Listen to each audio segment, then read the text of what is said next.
that existence, the physical universe, is basically playful. There is no necessity for it whatsoever. It isn't going anywhere. That is to say, it doesn't have some destination that it ought to arrive at. But it is best understood by analogy with music. Because music, as an art form, is essentially playful. We say you play the piano. You don't work the piano. Why? Music differs from, say, travel. When you travel, you are trying to get somewhere. One doesn't make the end of a composition the point of the composition. If that were so, the best conductors would be those who played fastest. And there would be composers who wrote only finales. People go to a concert just to hear one crashing chord, because that's the end. Same way in dancing. You don't aim at a particular spot in the room. That's where you should arrive. The whole point of the dancing is the dance. Now, but we don't see that as something brought by our education into our everyday conduct. We've got a system of schooling which gives a completely different impression. It's all graded. And what we do is we put the child into the corridor of this grade system with a kind of, come on, kitty, kitty, kitty. And yeah, you go to kindergarten, you know, and that's a great thing because when you finish that, you'll get into first grade. And then, come on, first grade leads to second grade, and so on, and then you get out of grade school, and you've got high school, and it's revving up, the thing is coming. Then you're going to go to college, and by Jove, then you get into graduate school, and when you're through with graduate school, you go out to join the world. And then you get into some racket where you're selling insurance, and they've got that quota to make, and you're going to make that. And all the time, the thing is coming. It's coming, that great thing, the success you're working for. Then when you wake up one day about 40 years old, you say, my God, I've arrived. I'm there. And you don't feel very different from what you always felt. By expectation. Look at the people who live to retire and put those savings away. And then when they're 65, they don't have any energy left, they're more or less impotent, and they go and rot in an old people's, senior citizens community. Because we've simply cheated ourselves the whole way down the line. We thought of life by analogy with a journey, with a pilgrimage, which had a serious purpose at the end, and the thing was to get to that end, success or whatever it is, or maybe heaven after you're dead. But we missed the point the whole way along. It was a musical thing, and you were supposed to sing or to dance while the music was being played. In Christian tradition, gluttony is listed among the 7 cardinal sins, often reduced to food, like a minor indulgence. The original meaning runs deeper. Like lust or greed, gluttony is more than just excess. Pleasure elevated above meaning. When gluttony becomes a lifestyle, a reflex to avoid discomfort, a constant pull towards stimulation, it blocks growth. It hijacks the search for the highest good. Geoffrey Chaucer put it simply, quote, "He that is addicted to gluttony may withstand no other sin," end quote. A person ruled by pleasure is open to any temptation, because the guiding principle is not truth, not values, but what feels good right now. Oscar Icazo originally used the word charlatan for this type. More than a manipulator, a speaker, a persuader, a dream seller. Later, he renamed it ego plan, a reference to fantasy, future orientation, and schemes. But charlatan fits better. It implies cleverness, persuasion, manipulation through words. All of these are typical for the Type 7 strategy. Type 7 is a schemer, like LaFontane's fox, intelligent, strategic, hard to pin down. Iguzo also defined gluttony as wanting more. But what kind of more, we may ask? Not always about quantity. Often it's about difference. Not more of the same, but more of what's far away. The strange, the exotic, the next surprise.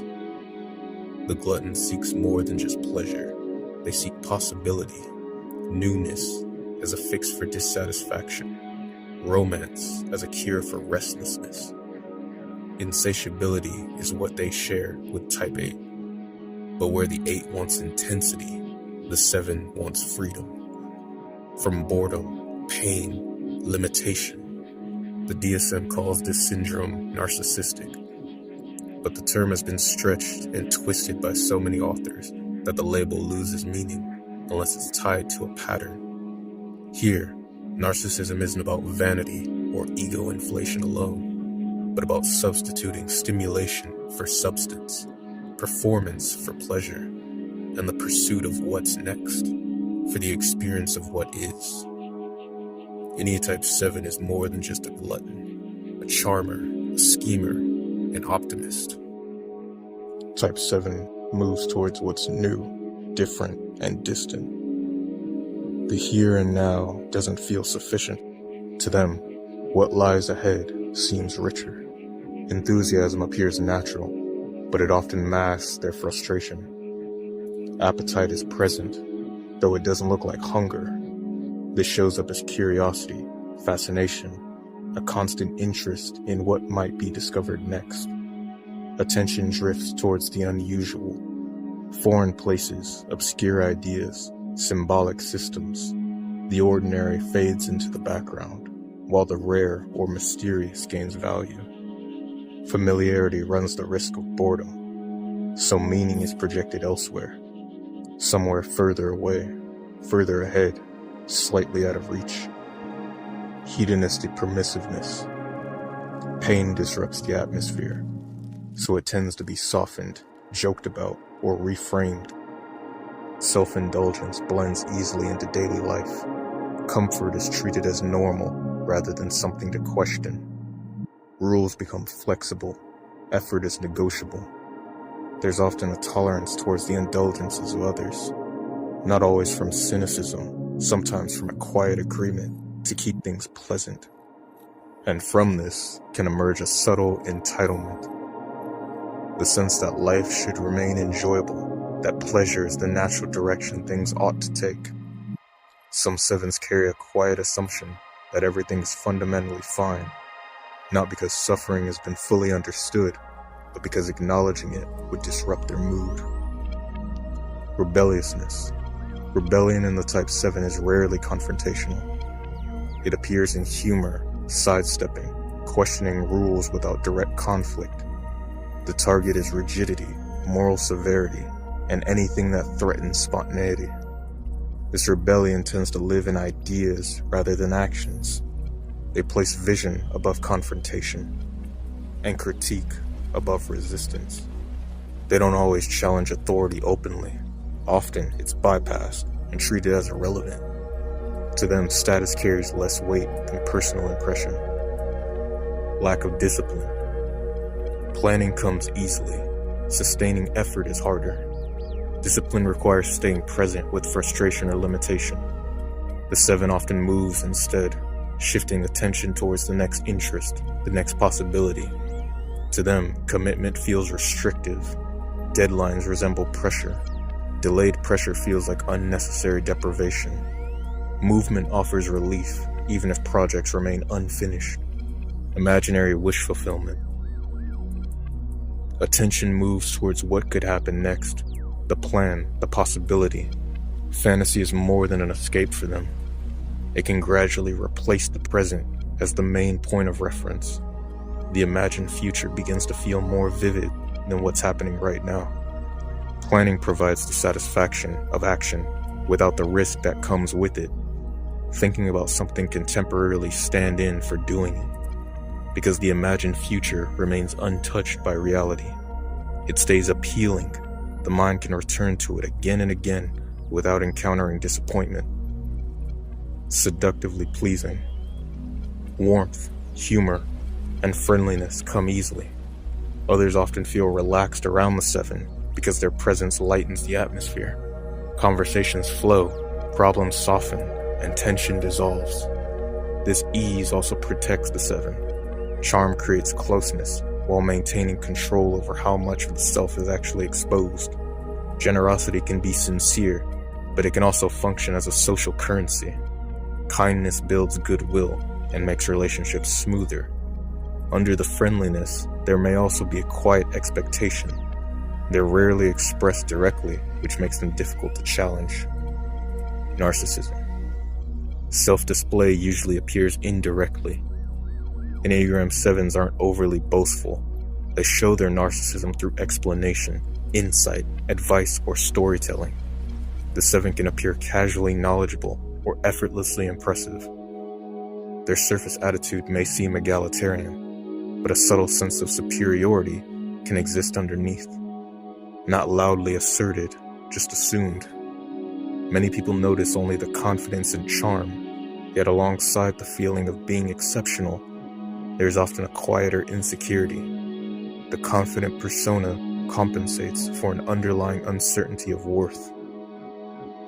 Persuasiveness. Language becomes a primary instrument. Ideas are expressed quickly and with enthusiasm. Advice may appear even when it wasn't requested. The motivation is not always domination. Sometimes it's the pleasure of sharing an idea. Sometimes the desire for recognition. And other times the satisfaction of hearing one's own thoughts articulated clearly. But the effect can still be persuasive. Conversations may subtly carry an invitation. Follow this line of thinking. See things this way.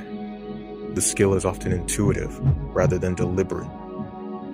And finally, fraudulence. Taken together, these traits can create a division between appearance and experience. Plans may sound richer than the life actually lived. Charm masks their need, and optimism softens anxiety. There's rarely a single conscious deception. Instead, there are layers of interpretation that smooth over the conflict. Pleasure hides unease. Generosity covers self-interest. Enthusiasm replaces contact with emptiness. Over time, the performance can become habitual, and that habit can begin to define their identity. Rather than suppressing desire, Type 7 protects desire by reframing it. The first mechanism is rationalization. Very early, the 7 learns how to justify what they want. Desire is translated into a story that makes it acceptable. It's not selfishness, it's spontaneity. I'm not avoiding anything, I'm exploring. Ernest Jones described rationalization as inventing reasons for behavior whose real motives we prefer not to recognize. For the 7, the impulse itself is rarely blocked. Instead, it's explained in a way that preserves a positive self-image. Once the superego is satisfied with a convincing explanation, the conflict quiets. The behavior continues without guilt. Matt Blanco referred to this process as the peaceful maintenance of repression. The conflict remains unresolved, but it becomes psychologically invisible. Rationalization, however, is only the surface layer. Underneath it is idealization. First, the self becomes idealized. Many 7s internalize an image of themselves as bright, capable, generous, and emotionally unburdened. Even when this looks like self-promotion from the outside, it often reflects a genuine identification with that image. Relationships are another place where idealization appears. Naranjo observed that 7s often idealize maternal figures, especially when the mother was experienced as warm, expressive, and permissive. The mother becomes associated with freedom and emotional nourishment. Authority figures, on the other hand, are frequently de-idealized. Fathers, teachers, institutional authorities. They all tend to be minimized, mocked, or quietly dismissed. Hierarchy feels restrictive, and the 7 prefers environments where they can move freely rather than submit to structure. This pattern extends beyond people. Optimism in Type 7 relies heavily on idealization of life itself. Maintaining enthusiasm requires minimizing negativity and suspending criticism. The world is approached with the assumption that things will work out. For some 7s, this expands into a kind of cosmic optimism, the belief that events ultimately unfold for the best and that suffering is unnecessary or temporary. This worldview helps maintain psychological momentum. The final mechanism often present is sublimation. Here, instinctual drives are redirected into socially valued expressions. Self-interest becomes generosity. Gluttony becomes curiosity. Restlessness becomes creativity. Energy that might appear indulgent is channeled into planning, imagining, exploring, and accumulating possibilities. This often produces a distinctive pattern: preparation without completion.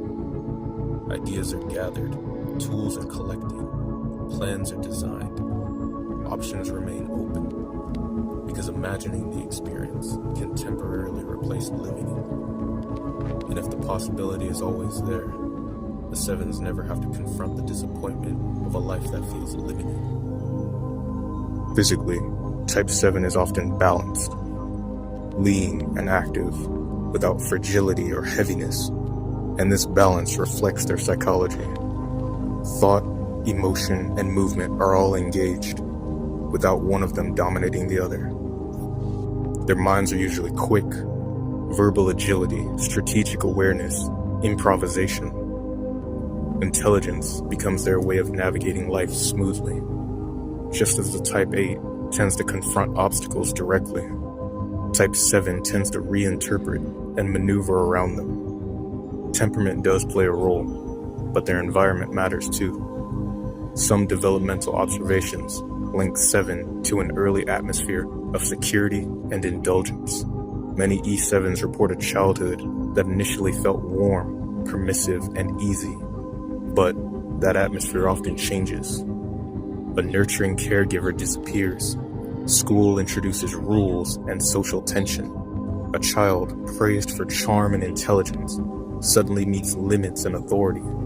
And rather than fully confronting that loss, the 7 adapts by preserving the early image of life. Outwardly, they remain energetic and curious. Internally, the rupture is minimized.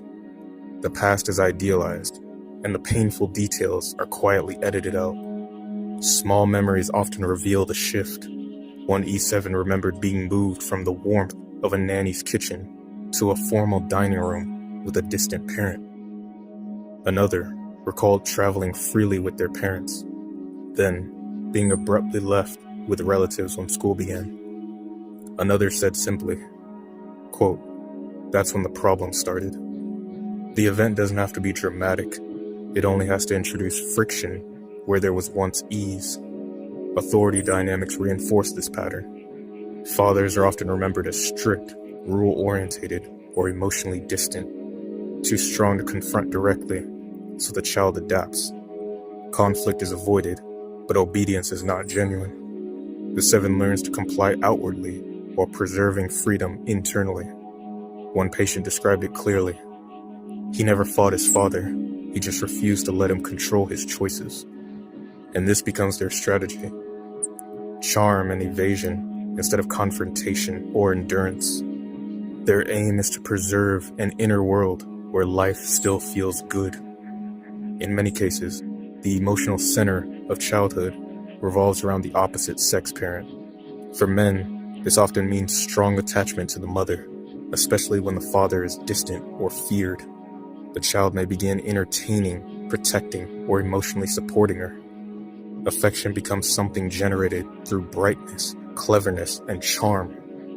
In other homes, the entire atmosphere reflects 7 psychology. Imagination and expansion dominate. One person describes a father whose ambitions constantly exceeded reality, turning everyday ideas into grand plans. Another E7 remembered being told that they weren't beautiful, but they could succeed through charm. Messages like this teach a clear lesson. Approval follows performance. Over time, the performance can replace the intimacy it was meant to attract. Charm produces attention, admiration, and affection, but it also creates distance. A similar pattern appears with fathers who are passive or fragile. Without a model of grounded strength, the 7 learns a different form of power. Rather than force or authority, they choose finesse and charm. This strategy is a paradox. When love becomes tied to being entertaining or impressive, it turns into approval. What draws people in can also prevent deeper closeness. The 7 reaches for love through the same charm that keeps it slightly out of reach. Type 7 is organized around gluttony, but not in the literal sense. It's not mainly about food or indulgence, but a hunger for fullness of experience, pleasure, and stimulation. Like every passion in the Enneagram, it forms early and sustains itself over time. What looks like a life strategy is often a defense that prevents deeper development. At its core, gluttony is an attempt to compensate for something missing. Rather than face the sense of lack directly, the 7 covers it with abundance, plans, ideas, stimulation, possibilities. Life becomes crowded. The calendar fills. The mind generates options and future experiences. The result is not emptiness, but a kind of artificial fullness. Activity and excitement obscure the underlying gap. This differs from envy. Envy stays in contact with what it lacks and suffers because of it. Gluttony avoids the pain by replacing it with movement and pleasure. But the solution creates another problem. When pleasure acts as a substitute for depth, connection weakens. Experiences accumulate, but they don't necessarily produce meaning. The 7 pursues stimulation while remaining slightly detached from their own inner life. Underneath that brightness, there's usually fear, quiet and unrecognized, fear of pain, fear of limitation, disappointment, or confronting a life that can't be constantly expanded. Charm and social finesse help maintain the atmosphere. They create warmth and community, but they can also function as subtle forms of control. When relationships are shaped by seduction or performance, something essential is missing: direct contact.